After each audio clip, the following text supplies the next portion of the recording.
What it do, YouTube? MJN for Life here, and today I have for you guys a STABmons video.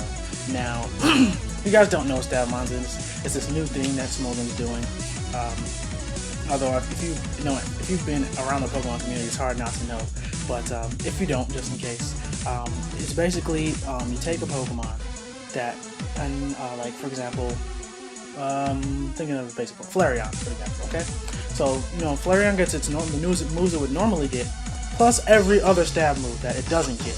So, for example, Pokemon like Flareon with the Guts, it has access to V-Create now, V-Create and Flare Blitz, which is one of the things that was really holding Flareon back because it had such high attack and such crappy attacks. But now you can run a Guts Flareon set with V-Create or Flare Blitz, along with standard your more normal moves. Pokemon like Garchomp, for example, who's Dragon and Ground, gets every ground move that it doesn't already get, and every Dragon move that it doesn't get. So now you have access to Dragon Dance Garchomp, or even more of a threat, Dragon Dance Cure Black. Another thing to note about STABmons is if a Pokemon has a pre-evolution, like for example Eevee. So when Eevee evolves, it evolves into different Pokemon, different evolution, obviously. So for example, Jolteon gets every single electric type move, as well as every single normal type move. And same with Espeon, gets every single psychic type move, as well as every single normal type move, and so on and so forth. But only normal and psychic for Espeon, only normal and electric for Jolteon. Espeon doesn't get pretty much every single move. That would just be super broken. I mean, this is already broken. I mean, but Espeon is a huge threat now because it has access to the normal move Shell Smash.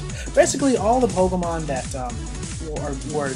fall short for this reason or that reason, a lot of the Pokemon are so much better in STABmons. For example, like Ursaring is a super huge OU type threat now. Pokemon that weren't even a factor are now huge threats, and then the Pokemon that were huge threats are even bigger threats. For example, Keldeo with access to a move like Water Spout. It's just, or like I said, mentioned earlier, Curum with Dragon Dance. Just huge threats. But here's my STABmons team. I kind of just threw this together using what I know about STABmons and with my particular playstyle. So first we've got Ditto. One thing that you note about STABmons is because almost every Pokemon has access to some sort of setup move. It's just setup city all day long. Pokemon are going to try and set up on you, whether that's Shell Smashing, Belly Drumming, Dragon Dancing, Swords Dancing, excuse me, things of that nature. Pokemon are going to try to set up on you. So that's why I have Ditto here to just Choice Scarf and Imposter Ditto to just stop all the sweeps. So if I would get swept, by Dragon Dance Gyarados with Brave Bird, I'm not going to get swept because my Ditto can, outspeed it all the time and not only take its boost, but also get that extra speed and outspeed it and get the KO. The next Pokemon is the Togekiss. I just came up with this idea. This is my lead most of the time. It's a Focus Sash Togekiss with Serene Grace, Shell Smash, Air Slash, Fire Blast, and Electro. Now this thing is a huge threat. If the opponent doesn't expect this coming, like a lot of people play like they normally play, set up Stealth Rocks first turn. Now they're setting up Stealth Rocks. I'm gonna go for a Shell Smash, double my speed, attack, and special attack. Attack actually doesn't matter. And now I've got plus 2 speed, plus 2 attack with 60% chance to flinch you. And this thing can sweep. And you'll see, this thing is a huge threat. It's a huge threat. Next we've got a double dancing bulky Garchomp. I just basically took the idea of Double Dance Haxorus and applied it to Garchomp. So I gave it some HP EVs, gave it some attack EVs that's adamant nature, and then we gave it some speed EVs. I wanted it to be more bulky so it can take some hits, and I also gave it the Yachi Berry so it can survive at least one ice type move and then get an extra setup move that it needs to get. Next we have Rock Polished Landorus Therian with Earthquake, Brave Bird, and Hidden Power Ice. Now, Brave Bird is a really nice move on Landorus Therian because it hits a lot of things that Earthquake normally wouldn't hit, and that Hidden Power Ice doesn't hit hard enough. A great example of this would be Celebi. Normally, you have a Rock Polish Landorus and you see the opponent has a Celebi, you're going to be kind of sad unless you run U-turn on your Rock Polish Landorus to get some switch momentum. But now you don't care about Celebi or things of that nature. You just Brave Bird him to hell. And the thing about it is the Brave Bird is actually, now because it's a stab move, it's actually a more powerful option to Earthquake. So things that Earthquake would miss the KOs, Brave Bird gets those KOs. I was thinking about running Leftovers, but I just wanted to go all out power and run the Life Orb. But now STABmons is a huge threat in STABmons because it has access to Magic Bounce and it also has access to Shell Smash. So I have Cell Smash, Side Strike, Shadow Ball, and Hidden Power fighting on my STABmons. I have a Focus Sash. Focus Sash is super key in STABmons. A lot of Pokemon that normally wouldn't run Focus Sash are now running Focus Sash because they just want to get up that setup move and it's sweet. And then lastly, I have Jellicent.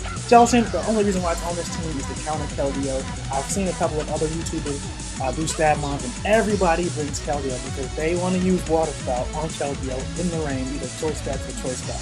And Jellicent just sucks down Keldeo, not just Water Spout, but Super Sword.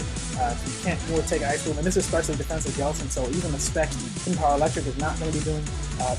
Well, actually, that'll be doing a lot, but it still won't be doing half. So I can take 2 Specs in Power Electrics as long as the rocks are not up, and that's why I have STABmons. So this is my STABmons team. So we'll get into some videos, and I'll probably be doing a couple more of these in the near future because it's really fun. I urge you guys, if you haven't tried it out, go try it out. But we'll get to the battle in a couple of seconds. Alright guys, so this is my first attempt at STABmons. It's a really interesting time. The games are the metagame is completely different. It's amazing how much the metagame changes just by giving certain Pokemon certain moves. It's really incredible. But so here's the first battle I had.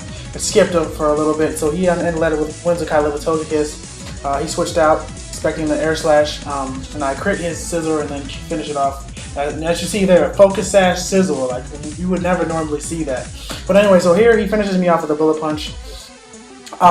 Or he actually, no, his Victini Bolt Strike me. Then I went into STABmons figuring I could get up a free Shell Smash and just sweep the rest of his team. But of course he has to burn me with the Blue Flare. But it's cool because I'm going to go into Garchomp now, go for the Dragon Dance, then he goes on to his Gaston. Don't really know why he did that, but then I see the Ice Beam and the Life Orb. But I go Double Dance now here. He's going to go into his what's the Staraptor to attempt to Extreme Speed me. See, Extreme Speed Staraptor. Now that would be nice, but my Garchomp is actually max HP, so I take that rather nicely. Actually, I expected that to kill, but now he spores me. So basically, every grass Pokemon has Spore in STABmons. It's crazy. Like, and then for example, another thing like Sableye with Prankster gets Dark Void. Like that is just annoying as hell. So here I go for against the Chansey. I Dual Chop it. I get a crit, and that didn't do anything. Jesus, Chansey, you're a monster. So then I go to Dual Chop the Whimsicott. Doesn't quite kill. For some reason I thought Dual Chop did more than Dragon Claw, but it doesn't look like it actually does. Maybe, I don't know, maybe I missed something, but anyway, here, so I go to my Ditto, copy his ability into some Choice Scarf that will outspeed him, so then I also see his moveset. I know he has no attacking moves, so I'm just going to Toxic it and just let it die out and taunt it with my Jellicent and then let it struggle to kill itself. So that was that game. Good game. Gemino, I guess? I don't know. So we'll get into the next battle here against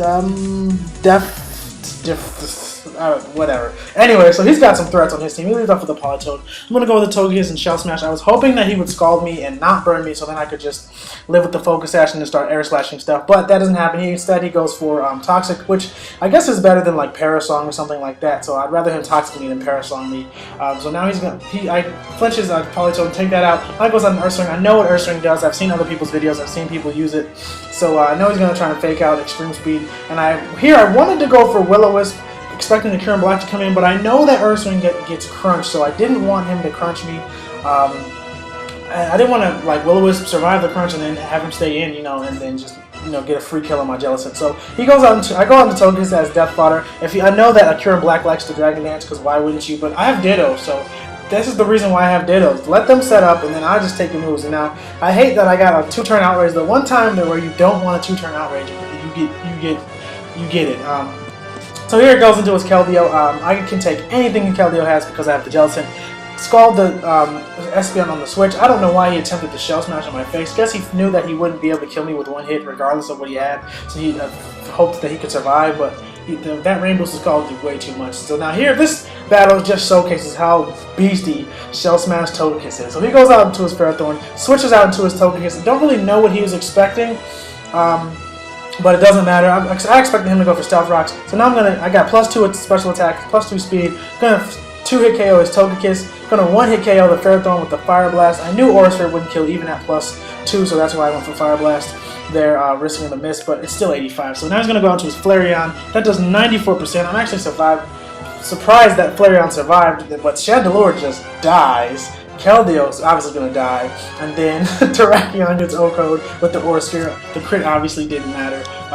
So that's it. That was my first attempt at STABmons. It's really fun. I really encourage you guys to try it. Don't forget to rate, comment, subscribe, and like, and all the other good stuff. And I'm out of here. Deuces.